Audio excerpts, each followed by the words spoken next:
अस्सलाम वालेकुम dear student, this is Azhar Wasi कैफेट फैकल्टी मेंबर एट SBIL।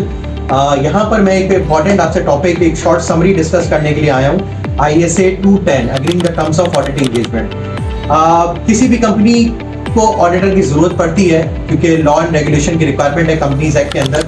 अगर आपका paid up capital certain threshold से एक्सीड करता है तो आपने ऑडिटर को, स्टैट्यूटरी ऑडिटर को अपॉइंट करना है। ठीक है, तो कंपनी देखती है जी ऑडिटर को, कंपनी का पहला साल भी हो सकता है या कंपनी एक रिकरिंग नेचर में है, बिजनेस में है और उससे ऑडिटर को चेंज करना है या फर्स्ट ईयर ऑफ ऑडिटर की अपॉइंटमेंट है, तो उसके लिए ज़रूरी है कि कंपनी जिस ऑडिटर को अपॉइंट करवाना चाह रही है उससे कंसेंट लेटर ऑब्टेन करे। ठीक है, अब फर्ज करें किसी भी फर्म के पास जाती है कंपनी, लाइक एबट की बात करें, एबट जाती है कंपनी के पास, ऑडिट फर्म के पास कि मुझे आपको स्टैट्यूटरी ऑडिटर अपॉइंट करवाना है। उसकी सर्टेन कंडीशंस हैं जो कि ऑडिटर को, प्रपोज ऑडिटर को फॉलो करनी होंगी। लाइक स्टार्ट में ही ऑडिटर देखेगा कि क्या वो टेक्निकली कॉम्पिटेंट है एबट को ऑडिट करने के लिए। नंबर सेकंड पे क्या उसके पास वो नेसेसरी रिसोर्सेस हैं ऑडिट को कैरी आउट करने के लिए। याद रखें कि technical competency is different than a capability. ठीक है, कैपेबिलिटी में रिसोर्सेस इंक्लूड हो जाती हैं, ठीक है, टाइम इंक्लूड हो जाता है, कॉस्ट इंक्लूड हो जाती है।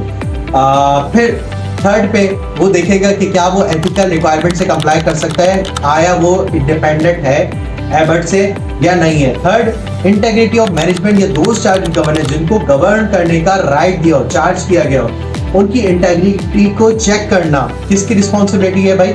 इनकमिंग ऑडिटर की, प्रपोज ऑडिटर की रिस्पॉन्सिबिलिटी। अब ये काम कैसे किया जाए? तो स्टैंडर्ड ने हमें बहुत सारे रास्ते दिए। उन्होंने कहा, स्टैंडर्ड ने कहा ऐसा है कि आप प्रीवियस ऑडिटर से भी कम्युनिकेट कर सकते हो। लाइक आप ऑडिटर बनने जा रहे हो, कंपनी सालों से बिजनेस करती आ रही है, उसका कोई और ऑडिटर था, आप उससे जाके पूछ लो। इसको हम आसान भाषा में कहते हैं professional clearance. We called professional clearance. आप जहां पर एंटिटी पिछले ऑडिटर को आप लिखते हो कि क्या कोई ऐसे रीजंस है जिसकी वजह से हमें ये ऑडिटर एक्सेप्ट नहीं करना चाहिए, और वो आपको रिप्लाई दे देता है। लेकिन इसमें भी एक छोटा सा ट्विस्ट है। बीइंग एन इनकमिंग ऑडिटर, आपके पास एक प्रोफेशनल ऑब्लिगेशन है कि आप इस कम्युनिकेशन के पहले क्लाइंट से परमिशन लो। अब इसके दो रास्ते होंगे, या तो क्लाइंट एग्री करेगा या क्लाइंट एग्री नहीं करेगा। अगर तो क्लाइंट ने एग्री किया तो ठीक, अगर क्लाइंट ने एग्री नहीं किया तो क्या होगा? आप क्लाइंट से जस्टिफाइबल रीजन को सॉर्ट करेंगे कि भाई मुझे बताओ ऐसे क्या रीजन है कि तुम मुझे मना कर रहे हो कि मैं पिछले ऑडिटर से कम्युनिकेट ना करूं प्रोफेशनल क्लियरेंस से रिलेटेड। तो वो आपको बताएगा। अगर कोई उसकी रीजन जस्टिफाइबल हुई तो ठीक है, आप ऑल्टरनेट प्रोसीजर कर लेना। वो क्या भाई, ऑडिट के लिए अभी आए, हो सकता है आपने माजी में उस कंपनी को कोई टैक्स की सर्विसेज दी हो, कंसल्टेंसी की सर्विसेज दी हो, या उस कंपनी का जो बोर्ड है वो सिमिलर बोर्ड किसी और कंपनी में हो जिसके आप ऑडिटर हो, या आप कोई सर्विसेज प्रोवाइड कर रहे हो, या आपके नेटवर्किंग में कुछ इस तरह के लोग हो जो आपको उनकी इंटेग्रिटी से रिलेटेड इंफॉर्मेशन प्रोवाइड करें। Simple as that. Other resources, ठीक है। इन चारों सवालों का जवाब अगर यस में आता है, आप उनको दोगे कंसेंट लेटर कि हाँ ठीक है, हम अपनी कंसेंट का इजहार करते हैं आपके कंपनी का स्टैट्यूटरी ऑडिटर अपॉइंट होने के लिए। यहां पर आपने कंसेंट लेटर दे दी। अब कंसेंट लेटर बोर्ड लेके जाएगा एनुअल जनरल मीटिंग में शेयर होल्डर्स के पास, और शेयर होल्डर को कहेगा कि मुझे इस फर्म से कंसेंट लेटर मिला है और हम ऑडिटर चेंज करना चाह रहे हैं, आप अप्रूव कर दें। याद रखिए, अगर रिकरिंग ऑडिटर है तो शेयर होल्डर के पास ही अथॉरिटी है ऑडिटर को अपॉइंट करने की। अगर फर्स्ट ईयर ऑफ ऑडिट है तो ऑडिटर को अपॉइंट करेगा board with in 90 days of incorporation of the company. अगर कोई कैजुअल वैकेंसी है तो बोर्ड फिल आउट करेगा 30 डेज में। एक्सेप्शन है इसकी।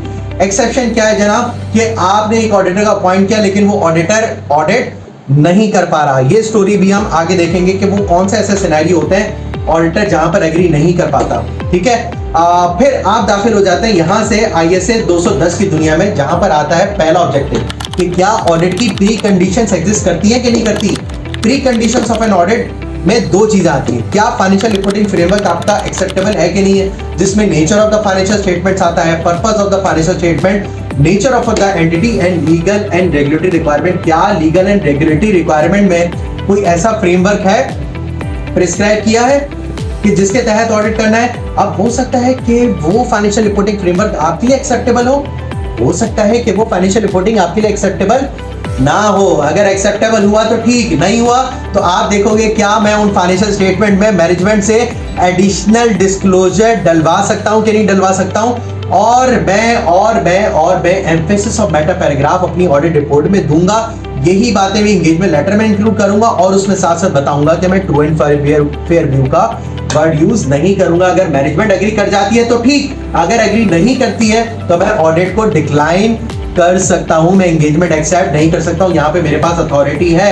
लेकिन फिर आती है अथॉरिटी, क्योंकि अगर ये financial reporting framework law and regulation ने प्रिस्क्राइब किया है, लॉ एंड रेगुलेशन यहां पर है हमारा एसईसीपी, और एसईसीपी आपको कह सकता है कि auditor appointed is unwilling to act as an auditor of a company. ये लाइन कंपनीज एक्ट से मैं उठा के कॉपी पेस्ट आपके सामने कर रहा हूं कि एक ऑडिटर को आपने अपॉइंट कर लिया है, लेकिन ऑडिटर अब कह रहा है कि मेरी कुछ मजबूरी है जिसकी वजह से मैं ऑडिट कंडक्ट नहीं कर पा रहा हूं, तो एसईसीपी आपको कहेगा कि मैं आपको कह रहा हूं आप ऑडिट करें। अब स्टैंडर्ड आपको कहता है, सिंपल सी एक चीज है, स्टैंडर्ड आपको कहता है कि आपको परेशान होने की बिल्कुल जरूरत नहीं है। आपने सबसे पहले घबराना नहीं है, आपने देखना है कि इन अगर मैनेजमेंट ये फाइनेंशियल स्टेटमेंट में डिस्क्लोजर एडिशनल नहीं देती है रिगार्डिंग द फ्रेमवर्क, तो इसका इंपैक्ट ऑडिट रिपोर्ट पे क्या पड़ेगा, फाइनेंशियल स्टेटमेंट किस तरह से मिसलीड होगी। आप इसका इंपैक्ट ऑडिट रिपोर्ट पे इवैल्यूएट करें और अपनी ऑडिट रिपोर्ट को अकॉर्डिंगली मॉडिफाई कर दें। Secondly pre conditions of an audit में ये तो फाइनेंशियल रिपोर्टिंग फ्रेमवर्क का आ गया। सेकेंडली है प्रीमाइस ऑफ एन ऑडिट। क्या मैनेजमेंट अपनी रिस्पॉन्सिबिलिटी को एग्री करे कि उसकी रिस्पॉन्सिबिलिटी है फाइनेंशियल स्टेटमेंट बनाना, इंटरनल कंट्रोल्स को इंप्लीमेंट करना to prevent and detect fraud and error. Financial statement should be free from misstatements and to provide auditor with all information, additional information and unrestricted access to every person and accounting records within the entity. यहाँ तक बात clear है। Second objective is the common understanding of develop common understanding for the terms of audit engagement between management, those are the governance and the auditor. कुछ mandatory contents हैं, 5 content है, like objective and scope of the audit, responsibility of management, responsibility of auditor, expected form and content of audit report, expected form and content of modified audit report. Additional content में आप expert का काम use करना चाह रहे हैं, auditor expert engage करना चाह रहे हैं, इंटरनल ऑडिटर का काम यूज करना चाह रहे हैं, मैनेजमेंट एक्सपर्ट का काम यूज करना चाह रहे हैं, ऑडिट फीस के बारे में आप क्लॉज डाल सकते हैं, बिलिंग स्ट्रक्चर क्या रहेगा, ownership of working papers and so on, written representation से रिलेटेड भी क्लॉजेस के अंदर डाल सकते हैं। तो ये कुछ कंटेंट्स है, ये अग्री करेंगे तो फिर आप टर्म्स ऑफ ऑडिट एंगेजमेंट पे आप एग्री कर सकते हैं, आईएसओ 210 की दुनिया में आप दाखिल हो सकते हैं। सर्कमस्टांसेस यहां भी आ सकते हैं कि ऑडिट रिपोर्ट का format law and regulation prescribe करिए। अब स्टैंडर्ड आपको कह रहे हैं कि जनाब आपने इवैल्यूएट करना है कि क्या वो ऑडिट रिपोर्ट का फॉर्मेट सिग्निफिकेंटली डिफर तो नहीं है मेरे प्रिस्क्राइब किए फॉर्मेट से। अगर सिग्निफिकेंटली डिफर करता है तो क्या कोई एडिशनल एक्सप्लेनेशन में ऑडिट रिपोर्ट में डाल के मैं मिटिगेट कर सकता हूं कि नहीं कर सकता। अगर मैं नहीं कर सकता तो मैं उस ऑडिट को एक्सेप्ट नहीं करूंगा। लेकिन यहां पर फिर से आ जाता है एसईसीपी, और एसईसीपी आपको कहेगा कि तुम ही इस कंपनी का ऑडिट परफॉर्म करोगे। अब मैं लीगली ऑब्लाइज हूं इस कंपनी का ऑडिट परफॉर्म करने के लिए, तो अब मैं ऑडिट तो विड्रॉ कर नहीं सकता।